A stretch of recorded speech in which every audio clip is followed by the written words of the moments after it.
The morning sun, usually a welcome herald of ambition and opportunity, felt different to Sarah Hayes. It streamed through the expansive glass walls of her office, illuminating the meticulously organized desk, the awards glinting on her shelves, and the vibrant city skyline that had long been her muse. Today, however, its brilliance only seemed to highlight the profound, almost dizzying joy bubbling within her. Sarah, a senior project manager at Sterling Innovations, a tech giant known for its cutting-edge software and demanding pace, was on the precipice of revealing news that would forever change her world, and she hoped her company's perception of her future. At 32, Sarah had climbed the corporate ladder with an almost relentless grace. Her brilliance wasn't just in her sharp intellect, but in her empathetic leadership, her uncanny ability to foresee market shifts, and her unwavering dedication. She was the architect of Sterling Innovations' most successful product launch of the past 5 years, a feat that had cemented her reputation as a rising star, earmarked for an executive vice president position within the next quarter. Her colleagues respected her, her team adored her, and even Mr. Sterling, the stoic, often unreadable CEO, had, until recently, seemed to hold her in high regard. But a new, even more significant project had begun to bloom within her, transforming her perspective. Sarah was pregnant. 8 weeks along, the tiny flutter in her womb was already a symphony to her ears, a secret garden she nurtured with quiet delight. She had planned this announcement meticulously, envisioning a warm, celebratory gathering with her team, followed by a formal discussion with Mr. Sterling about her maternity leave. Confident that her track record and the company's progressive image would ensure a smooth transition, she had even prepared a detailed handover plan, demonstrating her commitment to Sterling Innovations, even during her absence. This company was more than just a job. It was a significant part of her identity, a canvas for her professional dreams. Her appointment with Mr. Sterling was set for 9 a.m. As the clock hands crept closer, Sarah felt a nervous flutter, distinct from the one in her belly. She smoothed down the fabric of her tailored suit, a subconscious gesture of preparedness. The CEO's office, a formidable space of dark wood and imposing leather, felt colder than usual as she stepped inside. Mr. Sterling, a man whose silver hair and sharp blue eyes belied a ruthless business acumen, sat behind his immense desk, his expression a mask of professional detachment. He gestured for her to sit, not offering the usual pleasantries. "Sarah, come in," he said, his voice devoid of its usual clipped warmth. "I understand you requested this meeting." "Yes, Mr. Sterling," Sarah began, her voice a little softer than intended, but gaining strength. "I have some wonderful personal news I wanted to share. I'm pregnant." She offered a small, hopeful smile, her eyes searching his for a flicker of congratulation, a hint of shared joy. For a moment, silence hung heavy in the air, thick and suffocating.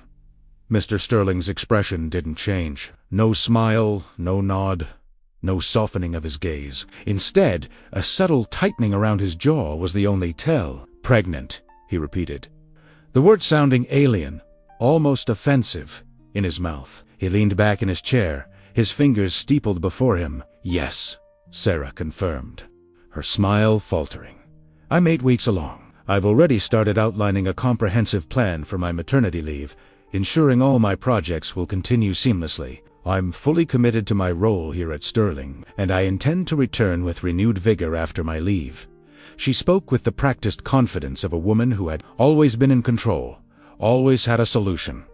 Mr. Sterling slowly lowered his hands, his gaze piercing. "Sarah," he began, his voice taking on a chillingly calm tone, "while I appreciate your personal news and your commitment, the demands of your role, especially with the upcoming Q4 launches and the expansion into the Asian market, are simply too critical. A senior project manager needs to be fully present, fully engaged, without distractions." His eyes flicked to her abdomen, a gesture so dismissive it felt like a physical blow. Sarah felt a jolt of alarm. "Distractions? Mr. Sterling, I assure you, my pregnancy will not impact my performance. I've always exceeded expectations, and I will continue to do so." My plan ensures minimal disruption. He cut her off, his voice hardening. Sarah, let's be frank. This isn't just about a few weeks of leave. It's about the long term. Motherhood changes priorities.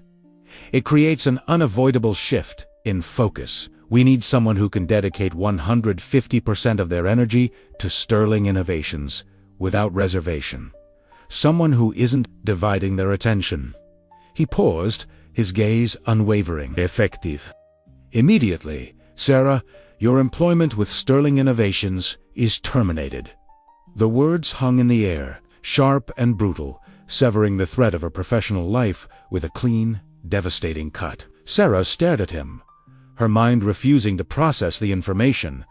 Terminated for being pregnant. The joy, the anticipation, the careful planning all shattered in an instant. Disbelief warred with a sudden, searing anger that ignited in her gut, quickly followed by a cold, numbing despair.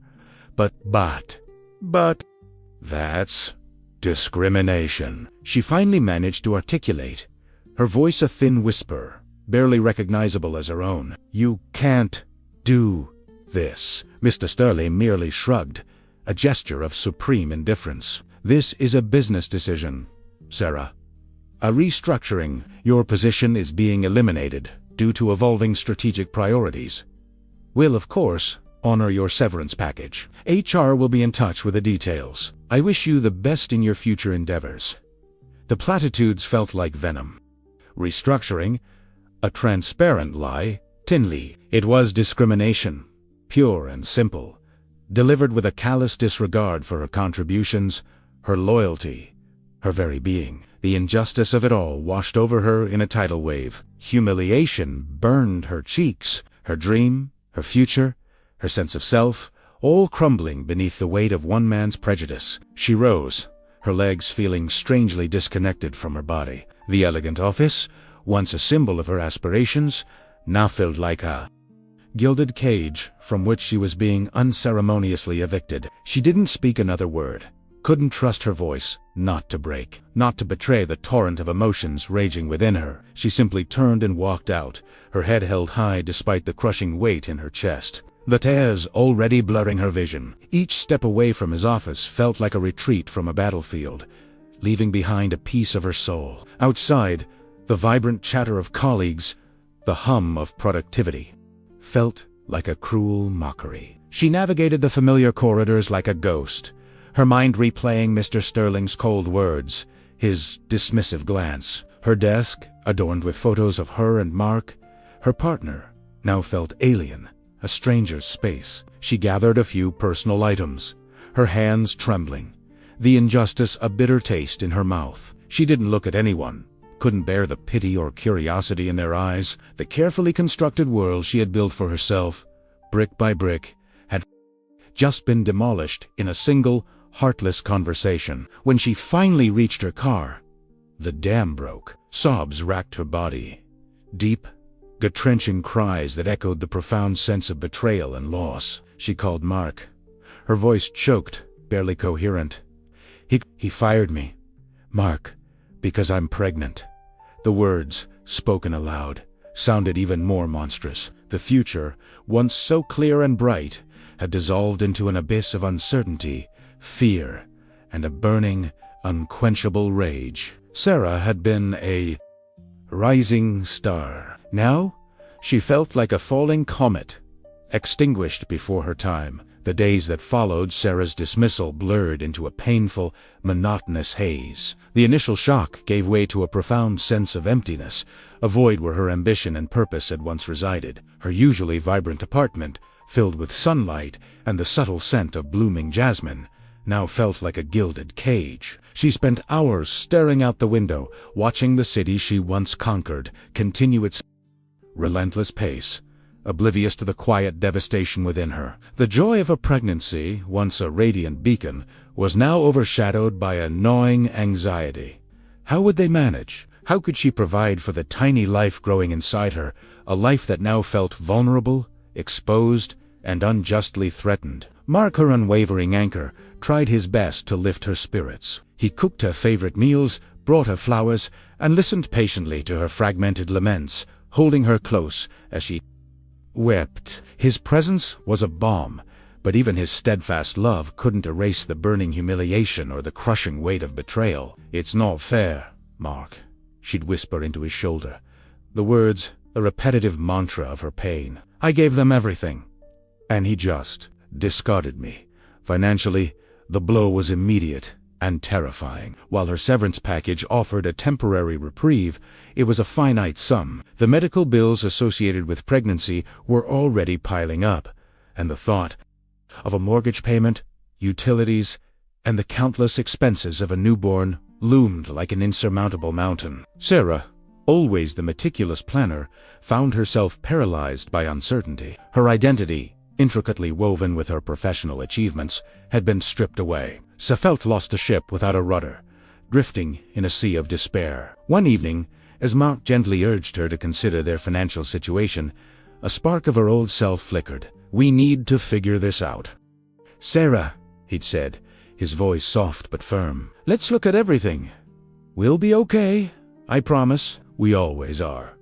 His calm confidence was a small, steady flame against the encroaching darkness. Reluctantly, Sarah pulled out her laptop, the screen reflecting her drawn face. It felt like admitting defeat, like confronting the harsh reality of her new, diminished circumstances. She began sifting through their joint accounts, then her personal investments, a task she usually delegated to her financial advisor. Each click of the mouse felt heavy, each number a reminder of what she had lost. There were her 401k savings, substantial but locked away for retirement. Her brokerage account, healthy but not enough for a prolonged period of unemployment. Then, buried deep within a forgotten folder, she stumbled upon a series of investment statements from nearly a decade ago. It was a diversified portfolio, established with a small inheritance from her grandmother, a woman whose quiet strength Sarah had always admired. Sarah had invested it conservatively then,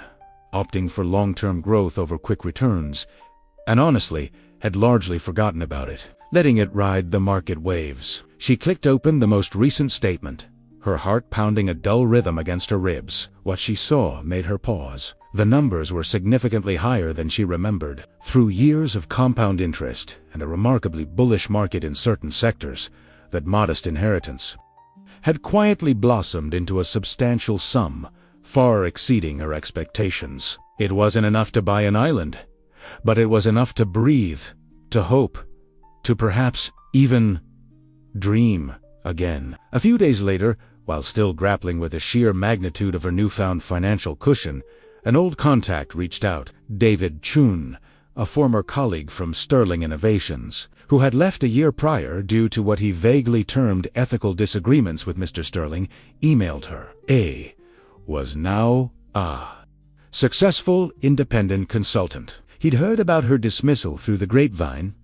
The corporate world, after all, was a small one. He expressed his outrage, and then, almost casually, mentioned the rumors circulating about Sterling Innovations. "The company's not doing as well as it seems, Sarah," David wrote. "Sterling's been making some questionable short-term moves to boost quarterly numbers, cutting corners, and making some really unpopular decisions internally. He's trying to sell off a minor subsidiary, and there's talk of a potential vulnerability to a hostile takeover if the right buyer emerged. Small dips in stock, some frustrated institutional investors. He's a shark, but he's created some weaknesses." The words hit Sarah like a bolt of lightning. Hostile takeover, vulnerability, Mr. Sterling's weaknesses. Her mind, long dulled by despair, suddenly ignited. The image of his cold, dismissive face flashed before her, followed by the burning humiliation of that termination. What if? What if she didn't just rebuild her life? What if she didn't just find another job? What if she'd turned the tables? What if she used her newfound financial strength, combined with her intimate knowledge of the company's inner workings and David's insights, not just to survive, but to exact a profound, strategic form of justice? The idea, audacious and utterly insane, began to take root in her mind. It was a seed of defiance, nurtured by the fertile ground of her anger and her grandmother's legacy. Revenge, but not a petty, vengeful act, a calculated, strategic, utterly dominant form of revenge. She wouldn't just get her job back, she would take his entire company. The thought sent a thrilling, terrifying shiver down her spine. The despair, which had threatened to consume her, suddenly receded, replaced by a surge of adrenaline, a burning resolve she hadn't felt since before that fateful meeting. She sat up straighter, a glint returning to her eyes. This wasn't just about her anymore. It was about every woman who had been underestimated, marginalized, or dismissed because of their gender, their family choices, or simply for being perceived as less than. It was about creating a workplace where such discrimination was unthinkable. The idea wasn't just audacious, it was a calling, the first true glimmer of hope, not just for herself, but for a future she could actively shape, had finally broken through the darkness. The journey from victim to potential. Victor had just begun, and the first step was to turn her rage into a meticulously crafted weapon, the flicker of an idea, born from desperation and a whisper of defiance, rapidly grew into a raging inferno within Sarah. Her days of mournful contemplation were over. Replaced by an almost manic energy, she immersed herself in a world of financial reports, market analyses, and corporate law. The quiet desperation had transformed into a potent cocktail of indignation and unshakable resolve. Pregnancy, once a perceived weakness, now felt like a secret wellspring of strength, a constant, tangible reminder of the future she was fighting for. This audacious plan wasn't just about reclaiming her career. It was about building a legacy, a safe and equitable world for her child, starting with the very company that had tried to extinguish her light. The first step was reconnaissance. Leveraging her intimate, insider knowledge of Sterling Innovations, Sarah began to dissect the company's vulnerabilities with the precision of a surgeon. She knew the internal politics, the projects that were bleeding money, despite public assurances, the key personnel who were disillusioned, and the unspoken anxieties lurking beneath Mr. Sterling's veneer of control. David Chune's casual email had provided the initial spark, but Sarah's own intelligence filled in the crucial gaps. She remembered hushed conversations about a struggling subsidiary, Project Chimera, a costly venture into AI, yet to yield significant returns. She knew Mr. Sterling had recently alienated a significant block of institutional investors with an unexpected dividend cut, leading to minor, but perceptible, stock price fluctuations and whispers of dissatisfaction on the board. Her analysis revealed a critical window of opportunity. Sterling Innovations, while outwardly robust, was teetering on a precipice of internal discontent and external skepticism. Mr. Sterling's recent cost-cutting measures, implemented with a heavy hand, had demoralized key talent, making them ripe for defection or, more importantly, for selling their shares if the right offer came along. The company's stock, though still high, had seen a dip, making an acquisition marginally more feasible. She also recalled a clause in the company's charter regarding a specific threshold of ownership that, if crossed, could trigger a mandatory board review of leadership, with her substantial, unexpected inheritance providing a solid foundation. Sarah knew she needed more. A hostile takeover of a company Sterling Innovations' size would require immense capital. Her quest for additional funding led her down a labyrinthine path of venture capitalists, private equity firms, and high-net-worth individuals. Most were skeptical, seeing a recently fired pregnant woman as a high-risk proposition, a quixotic dreamer. But Sarah, honed by years of pitching complex projects, had perfected her delivery. She didn't just present numbers. She wove a narrative of a company ripe for transformation, a market segment underserved by traditional practices, and a vision of ethical leadership that would resonate with a new generation of talent and consumers. She was selling not just a financial return, but a moral imperative. Her breakthrough came from an unexpected source, Eleanor Vance. Eleanor, a formidable woman in her late 60s, was a legendary figure in the tech world. A self-made billionaire known for her astute investments and her fierce advocacy for women in STEM. Sarah had met her once at a conference years ago, and Eleanor had simply told her, "Never let anyone dim your light." Girl? Sarah. emboldened by desperation and conviction, sent Eleanor a detailed proposal, outlining her plan, her financial resources, and the blatant discrimination that had spurred her into action. She didn't expect a reply, but Eleanor Vance, a woman who recognized a kindred spirit when she saw one, responded within hours. Ami, tinguas. Arranged in a discreet downtown office, far from the prying eyes of the corporate world, Eleanor, with her sharp, discerning eyes, listened intently as Sarah spoke, her voice steady despite the tremor in her hands. Sarah laid out her case. The strategic weaknesses of Sterling Innovations, the undervalued assets, the disaffected workforce, and her detailed plan to not only acquire the company but to fundamentally transform its culture. She spoke of her vision for an inclusive, innovative workplace, a stark contrast to Sterling's antiquated, discriminatory practices. She spoke of justice, not just revenge. Eleanor's response was swift and decisive. "Mr. Sterling is an old-school dinosaur." "Sarah," she stated, her voice raspy but firm, "his kind is holding back progress. You, my dear, are the future. I believe in you. More importantly, I believe in this. Consider me your primary investor." She offered not just capital, but strategic mentorship, connecting Sarah with a top legal team specializing in corporate acquisitions and a shrewd financial advisor known for navigating complex, time-sensitive deals. The loan she secured was significant, structured with terms that reflected Eleanor's faith in Sarah's vision, a true strategic investment rather than a mere debt. With Eleanor's backing, the audacious plan quickly took tangible shape. Sarah now had the formidable financial muscle and the expert guidance she needed. Her initial team was small, discreet, and utterly dedicated. Marcus Thorne, a corporate lawyer with a reputation for aggressive but ethical tactics, and Anya Sharma, a financial wizard who could spot an undervalued asset from a mile away. Their first secret meetings took place in a windowless conference room in a nondescript building. Far from any corporate towers, the air crackled with a potent mix of excitement, tension, and a shared sense of purpose. Sarah, now visibly pregnant, felt a renewed surge of power. The baby in her womb, once source of vulnerability, was now her greatest motivation. The wheels for a hostile takeover, silent and clandestine, had begun to turn, poised to unleash a seismic shift in the corporate landscape. The following weeks were a blur of intense, clandestine activity. Sarah, Marcus, and Anya operated like a covert ops team, fueled by coffee, adrenaline, and an unshakable belief in their mission. Their days were a relentless cycle of encrypted communications,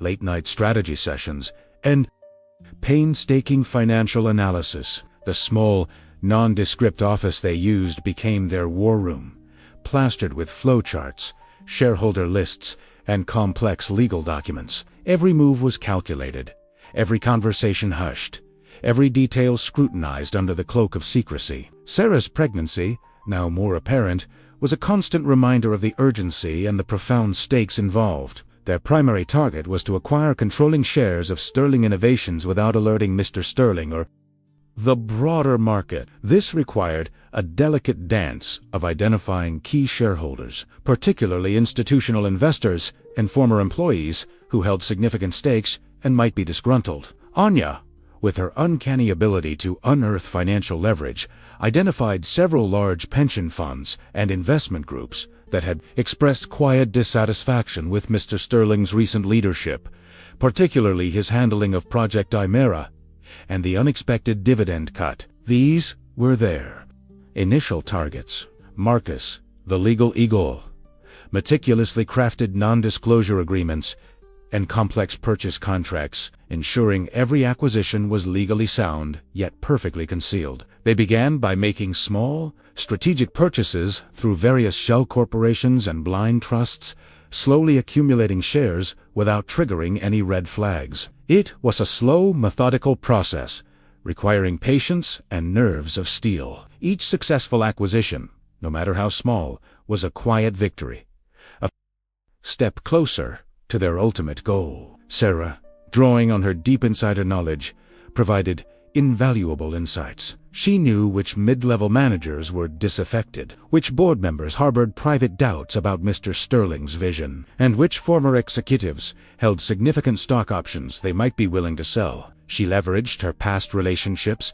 discreetly reaching out to trusted former colleagues, not revealing her ultimate objective, but subtly gauging their willingness to divest their shares if a favorable, anonymous offer were to arise. Her network, once a source of professional camaraderie, was now a crucial intelligence-gathering tool. While Sarah and her team meticulously dismantled his empire from the shadows, Mr. Sterling remained blissfully, arrogantly unaware. His focus was entirely on the short term, replacing Sarah with a less experienced, more compliant manager, aggressively cutting costs across departments and attempting to salvage Project Chimera by slashing its budget, further alienating the very team working on it. He saw Sarah's departure as an opportunity to consolidate power, not a prelude to his downfall. He believed he was strengthening his position, oblivious to the fact that his actions were only making the company more vulnerable, his grip more tenuous. Sarah received regular updates on Sterling's maneuvers through her network,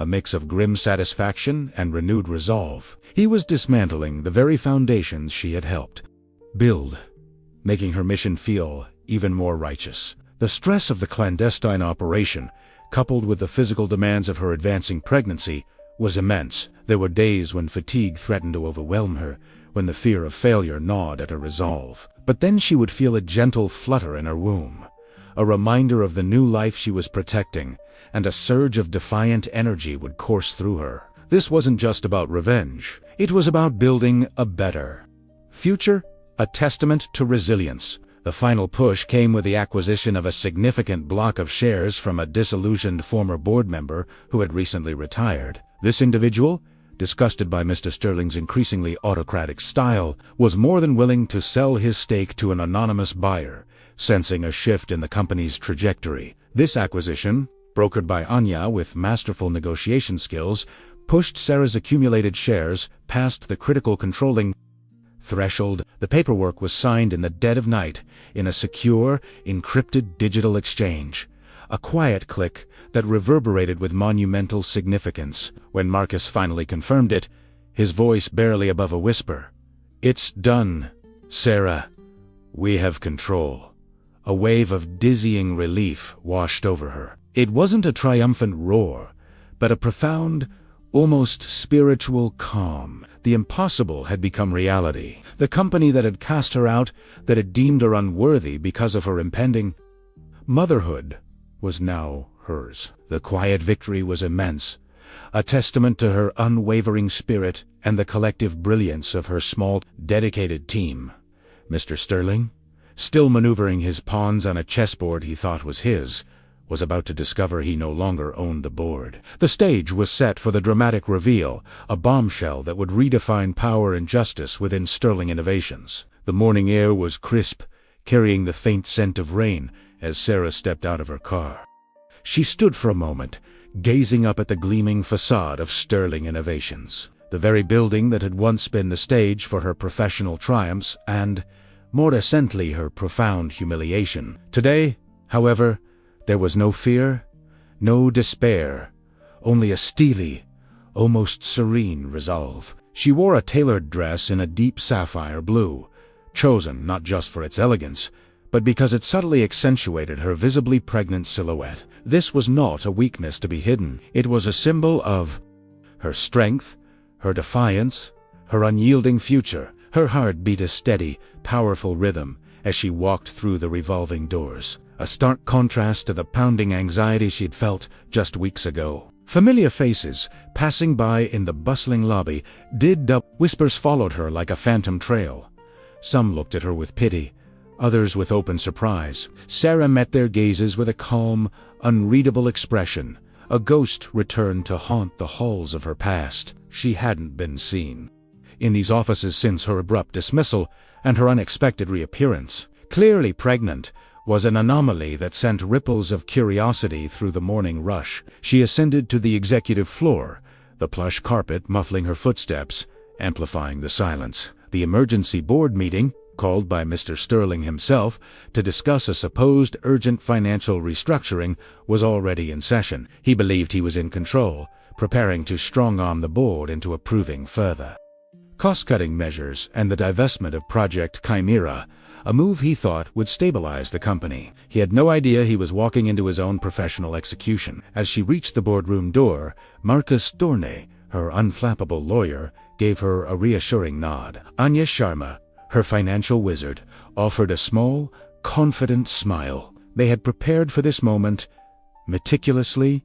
relentlessly. Sarah took a deep breath, the air filling her lungs with a potent mix of anticipation and finality.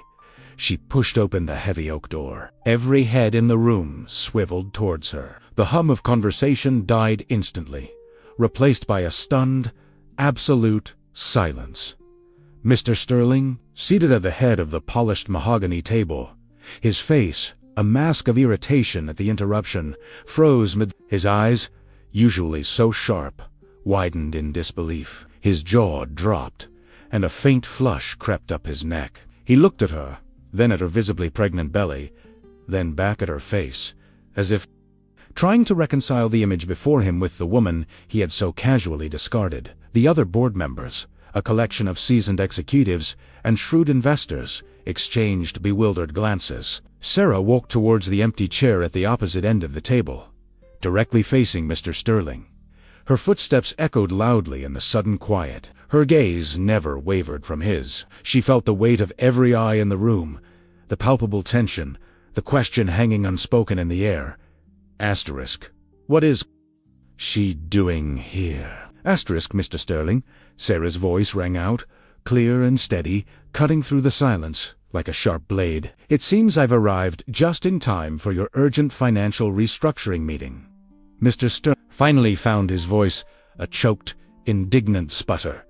Sarah, what are you doing here? You are no longer an employee of Sterling Innovations. You have no right to be in this meeting. His face was a mixture of anger and confusion, his carefully composed facade cracking. Sarah offered a small, knowing smile. But I do, Mr. Sterling. More than a right, I believe I have an obligation.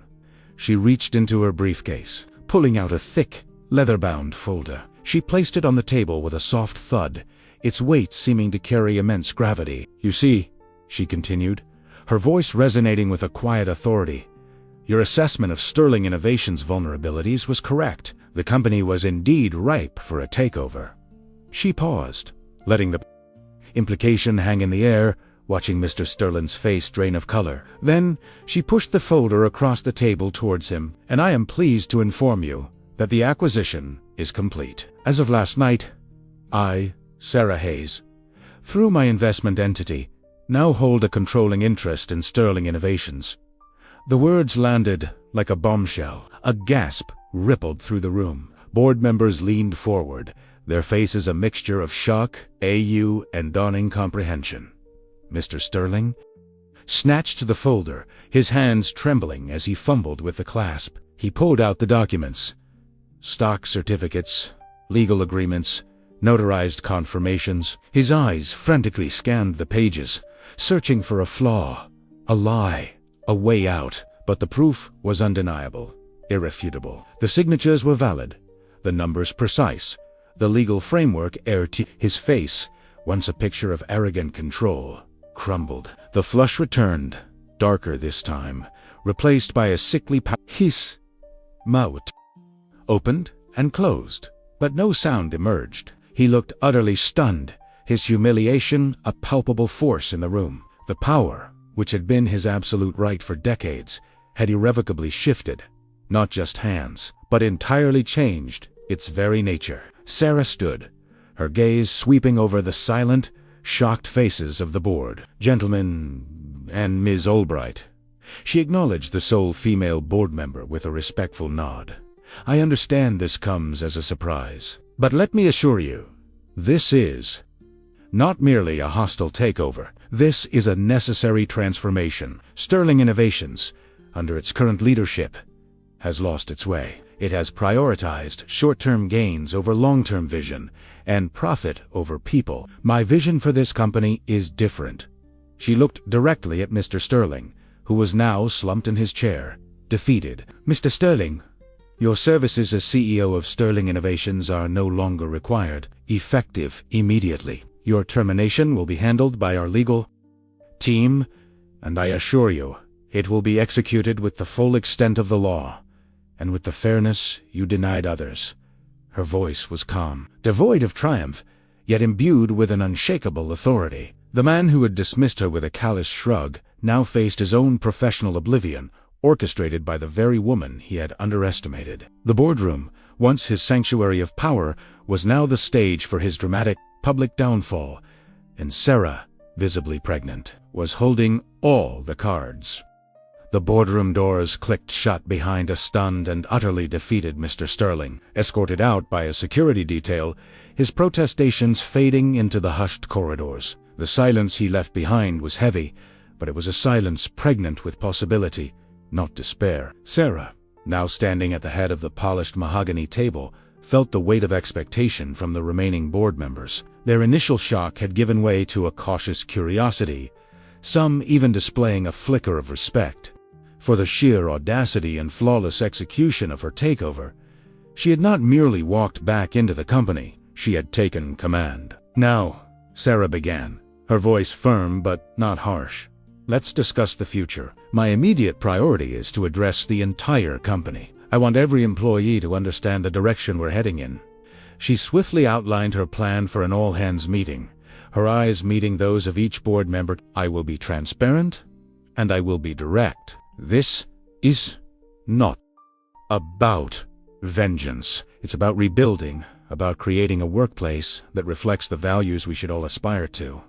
Within hours, the news had spread like wildfire through the company's internal channels. An emergency all-hands meeting was called for late afternoon, sparking a flurry of nervous speculation. Employees gathered in the main auditorium, their faces a mixture of confusion, anxiety, and a hesitant hope. Whispers about Mr. Sterling's sudden departure mingled with rumors of Sarah Hayes's miraculous return. When Sarah walked onto the stage, her visible pregnancy drawing gasps from the crowd, a profound silence fell over the room.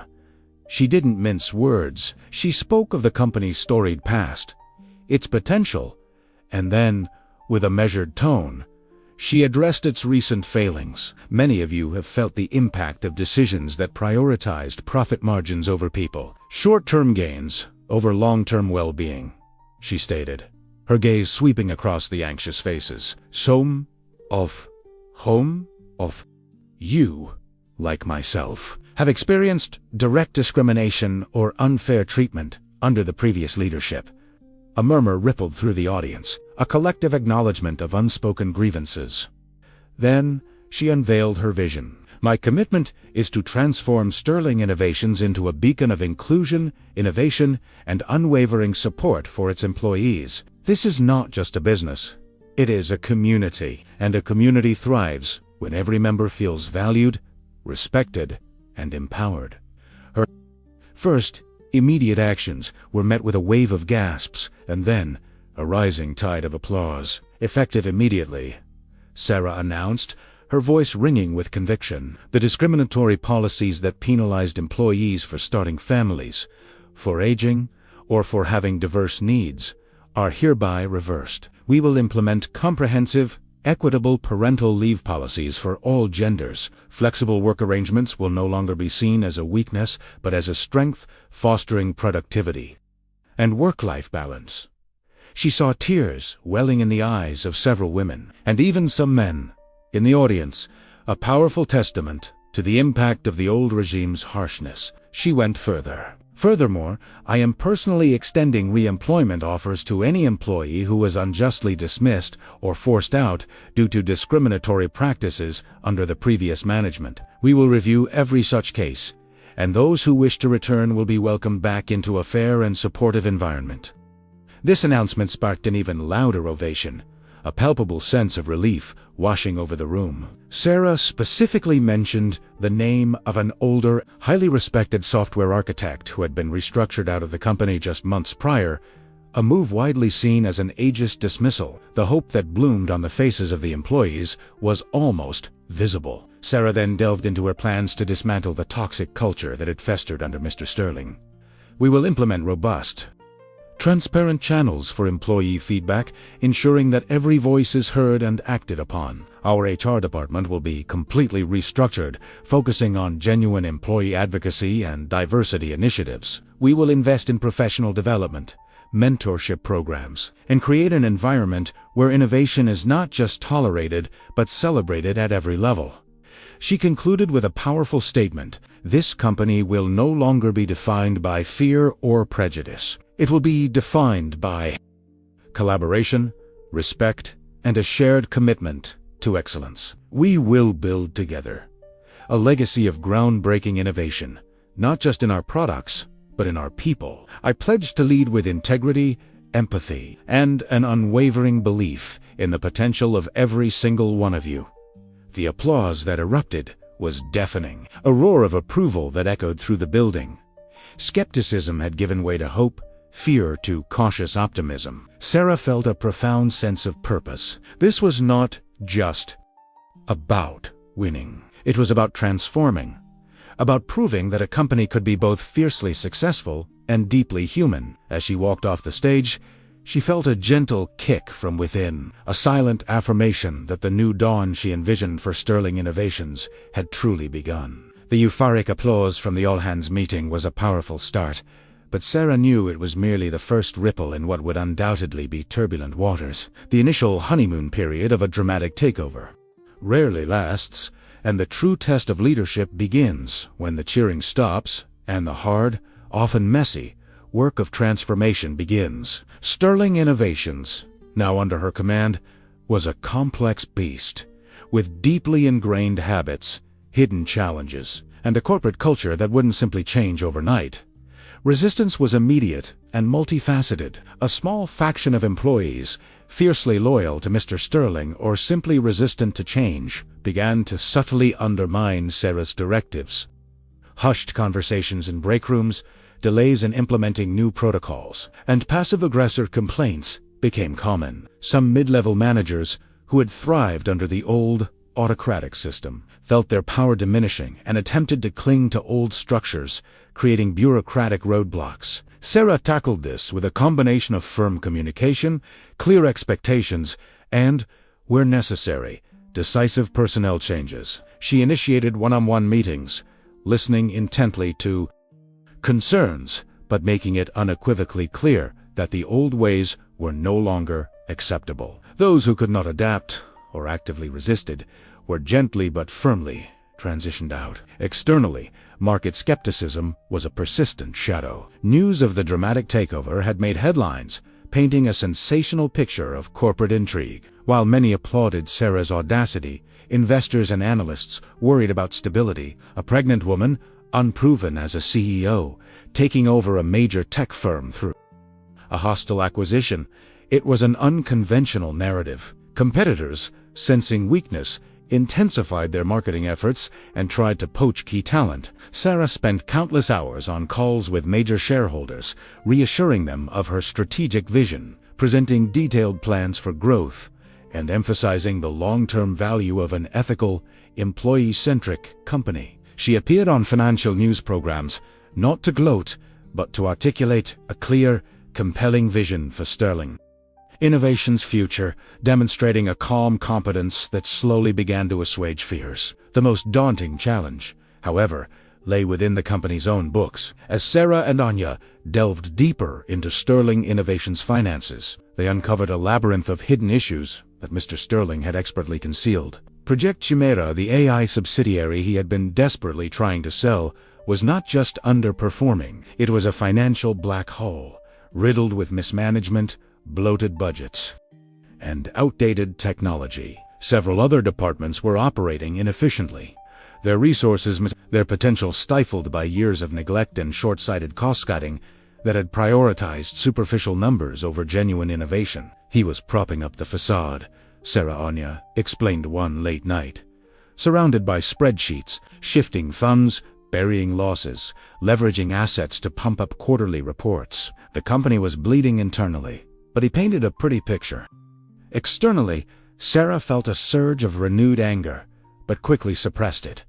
She couldn't afford to be emotional. She needed to be strategic. She made tough, often unpopular, decisions. Project Chimera, despite its initial promise, was too far gone. After careful consideration and exhaustive analysis, she made the difficult choice to shutter the subsidiary, reallocating its talented engineers to more viable, innovative projects within the core company. It was a painful decision, resulting in some layoffs within that specific team. But she ensured generous severance packages and offered assistance with job placement, mitigating the blow as much as possible. This demonstrated her commitment to ethical leadership, even when faced with difficult choices. She initiated a comprehensive audit of all departments, streamlining operations, identifying redundancies, and reinvesting in areas that had been starved of resources, particularly R&D and employee training. She renegotiated unfavorable contracts with suppliers and aggressively pursued new partnerships that aligned with her vision for sustainable growth. These were not glamorous tasks. They were the gritty, day-to-day realities of turning a ship around. Each negotiation required immense mental fortitude and unwavering focus. Throughout this tumultuous period, Sarah was also navigating the very real and increasingly demanding journey of her pregnancy. The morning sickness, once a subtle discomfort, intensified with stress. The fatigue was profound, yet the life growing within her was also her greatest source of resilience. She felt every kick, every flutter, as a reminder of the future she was building. She learned to delegate more effectively, relying on her trusted inner circle, while still maintaining a firm hand on the tiller. She scheduled power naps between meetings, ate healthy, and, with Mark's unwavering support, found moments of quiet solace amidst the storm. Her leadership was being forged in fire. It wasn't just about dramatic boardroom reveals. It was about the gritty, unyielding determination to confront challenges head-on, to make strategic sacrifices, and to prove, beyond a shadow of a doubt, that her vision for Sterling Innovations was not just ethical, but profoundly sound business. The company was still navigating turbulent waters, but under Sarah's steady hand, it was finally charting a course towards a new, more promising horizon. As the initial turbulence began to subside, a new rhythm took hold at Sterling Innovations. Sarah's strategic decisions, initially met with skepticism and resistance, started to bear fruit, transforming the company from within. The shift was palpable, a quiet revolution that began in the hallways and blossomed into tangible results. Her vision, once seen as audacious, was now proving to be revolutionary. The cornerstone of Sarah's transformation was the implementation of truly groundbreaking policies designed to empower her workforce. The flexible work schedules, initially met with cautious optimism, quickly became employees, no longer confined to rigid 9-to-5 desks, found renewed energy and creativity. Parents could adjust their hours to attend school events, caregivers could manage appointments, and individuals could work when they felt most productive, leading to a significant boost in morale and a drastic reduction in burnout. Stories of newfound work-life balance circulated,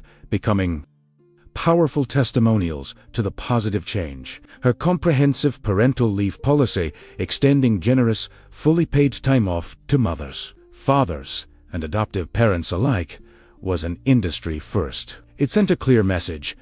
Family was not a distraction, but a core part of an employee's life that the company respected and supported. One software engineer, a new father, spoke emotionally in an internal newsletter about how the policy allowed him to bond with his newborn without financial strain, returning to work refreshed and fiercely loyal. This wasn't just a benefit. It was an investment in employee well-being and loyalty. Diversity and inclusion initiatives were woven into the very fabric of the company. Hiring practices were overhauled to eliminate unconscious bias, mentorship programs were established for underrepresented groups, and affinity networks flourished, creating a truly inclusive environment where every voice felt valued. The company's talent pool diversified, bringing in fresh perspectives and innovative ideas that had previously been overlooked. This wasn't just about optics. It was about tapping into a broader spectrum of human potential, leading to more robust problem-solving and creative solutions. The impact on company morale was profound. The atmosphere shifted from one of quiet anxiety to vibrant collaboration. Employees, feeling genuinely valued and respected, became more engaged, more productive, and more innovative. The fear of being overlooked or dismissed for personal circumstances evaporated, replaced by a sense of belonging and shared purpose. This positive feedback loop was infectious. Teams, once siloed, began to collaborate more effectively, leading to cross-departmental projects that yielded unexpected breakthroughs. Innovation, once stifled by Mr. Sterling's risk-averse, short-term focus, now the engineers from the shuttered project Chimera, reallocated to new R&D teams, brought their expertise to bear on new, viable projects. Sarah's investment in cutting-edge technology and employee training resulted in the rapid development of a new suite of software products that addressed emerging market needs. These products, designed with user centricity and ethical AI principles at their core, quickly gained traction, attracting new clients and re-establishing Sterling Innovations as a leader in its field. Her strategic vision, initially mocked as naive, was now undeniably paying off. The market, initially skeptical, began to take notice. Sterling Innovations' stock, after its initial post-takeover dip, began a steady, impressive climb. Industry analysts, who once questioned her leadership, now praised her foresight. The company started attracting top-tier talent, individuals who sought not just a challenging career, but a workplace that aligned with their values. Sterling Innovations became a case study in business schools, a benchmark for ethical leadership and sustainable growth. Sarah,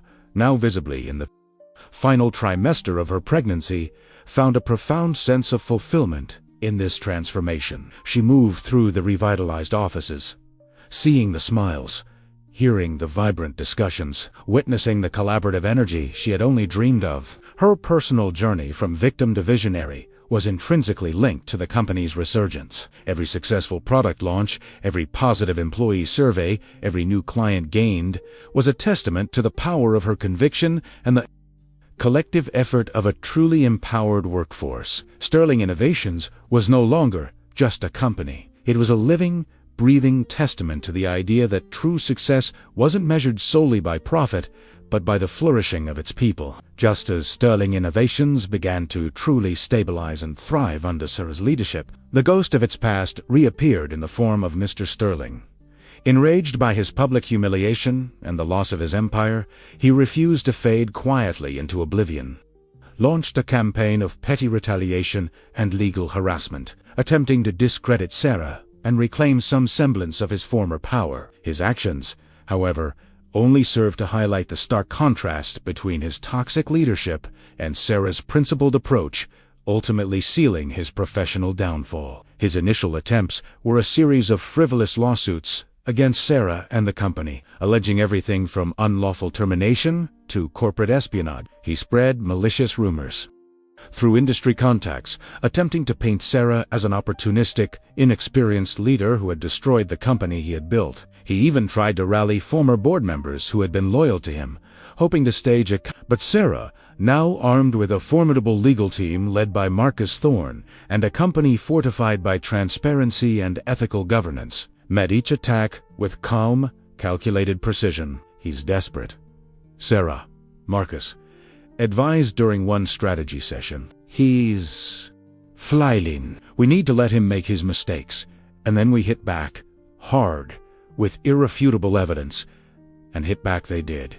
Sarah wasn't just interested in defending herself. She was committed to ensuring Mr. Sterling faced true accountability for his discriminatory actions. Her legal team initiated a comprehensive discrimination lawsuit against Mr. Sterling personally, and against the former Sterling Innovations board that had enabled his practices. This wasn't about financial gain for Sarah. It was about setting a precedent, about justice for herself and for every other employee he had unjustly treated. The discovery phase of the lawsuit unearthed a treasure trove of damning evidence. Emails, once thought deleted, revealed Mr. Sterling's explicit instructions to HR to avoid hiring candidates with family commitments and to prioritize younger, unencumbered talent. Testimonies from former employees, emboldened by Sarah's return and the company's new culture, poured in. Were accounts of women being passed over for promotions after announcing pregnancies, older employees being systematically pushed out, and individuals with disabilities being denied reasonable accommodations. Sarah's own termination, once an isolated incident, became part of a larger, systemic pattern of discrimination. The legal process was emotionally taxing. Sarah had to revisit the painful memory of her dismissal, reliving the humiliation and betrayal. But this time, she wasn't alone. She was surrounded by a community of support, and she was fighting for something bigger than herself. The courtroom became a stage for truth, a place where the insidious nature of corporate prejudice was laid bare. As the evidence mounted, the media, already captivated by the story of Sarah's takeover, latched on to the discrimination lawsuit. News outlets ran detailed reports, contrasting Mr. Sterling's callous, unethical practices with Sarah's vision of an inclusive workplace. Public opinion swiftly turned against him. His attempts to deflect and deny only made him appear more out of touch, more contemptible. The narrative was no longer about a shrewd businessman, but a prejudiced executive whose actions had destroyed careers and stifled innovation. Facing overwhelming evidence and public condemnation, Mr. Sterling's legal defense crumbled. The court ruled decisively in favor of Sarah and the other plaintiffs, finding Mr. Sterling guilty of systemic discrimination. The judgment included substantial financial penalties, not just from the company, but personally, against Mr. Sterling, stripping him of a significant portion of his remaining wealth. More importantly, the public exposure of his unethical practices led to his complete professional downfall. He was forced to resign from all other board positions, his name irrevocably tarnished, his reputation in tatters. No reputable company would touch him. Sarah watched his public demise with a quiet sense of vindication. There was no gloating, no triumphalism. Instead, there was a profound sense of closure, a deep satisfaction that justice had been served.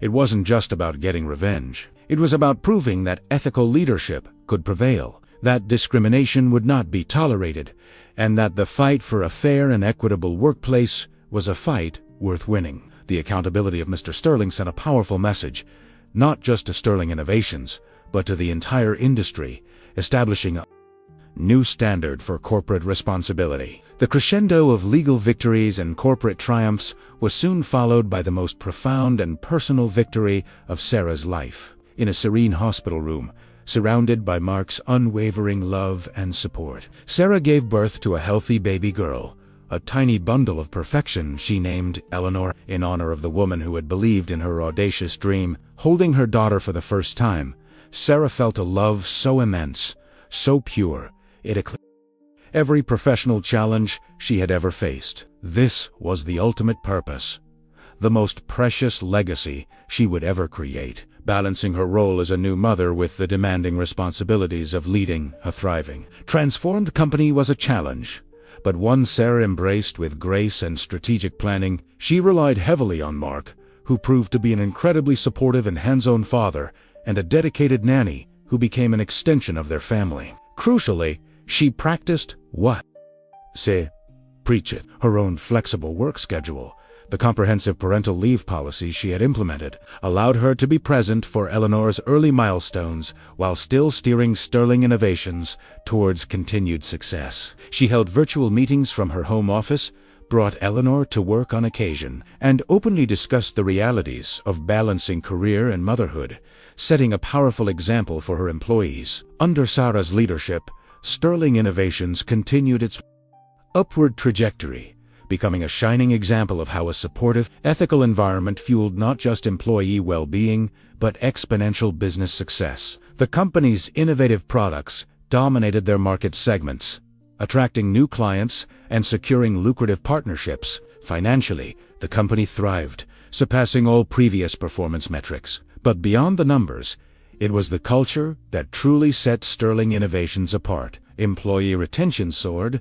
turnover plummeted, and the company became consistently ranked as one of the best places to work in the tech industry. It was a benchmark for ethical and employee-centric practices, with other corporations studying its policies and attempting to emulate its success. Sarah, once a dismissed employee, was now a sought-after speaker at global business conferences, an advocate for women in leadership, and a passionate voice for inclusive workplaces. She shared her story not as a tale of personal revenge, but as a testament to resilience, the power of a clear vision, and the profound impact of valuing people above all else. The company's success wasn't just in its profits, it was in the stories of its employees. A single mother, once struggling to balance childcare with demanding work hours, found stability in career progression through flexible scheduling. A talented engineer, previously contemplating leaving the industry due to lack of support for his aging parents,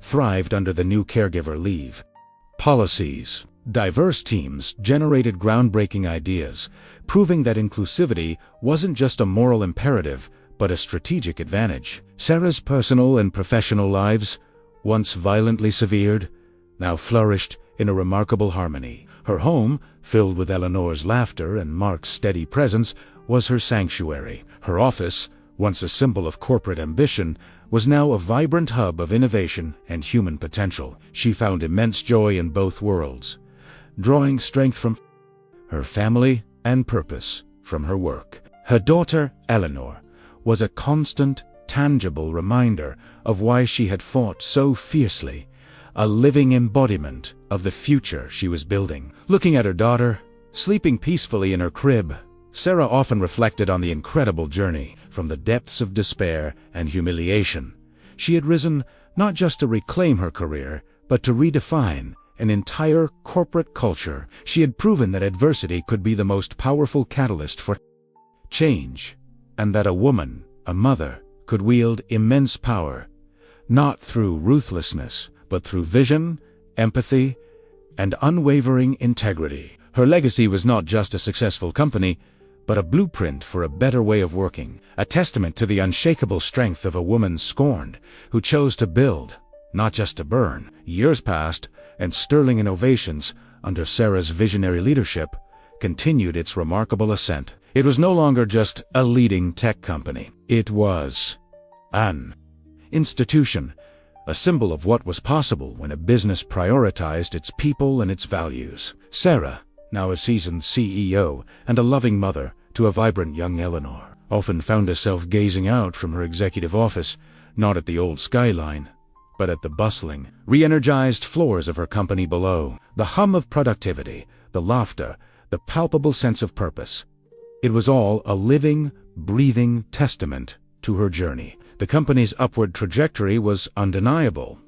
New divisions had been created, expanding into cutting-edge technologies and global markets. Sterling Innovations was consistently at the forefront of innovation, not just in its products, but in its management philosophy. Its policies on work-life integration, diversity, and professional development were now industry standards, studied and emulated by corporations worldwide. Sarah herself had become a global figure, celebrated not just for her business acumen, but for her profound impact on corporate culture.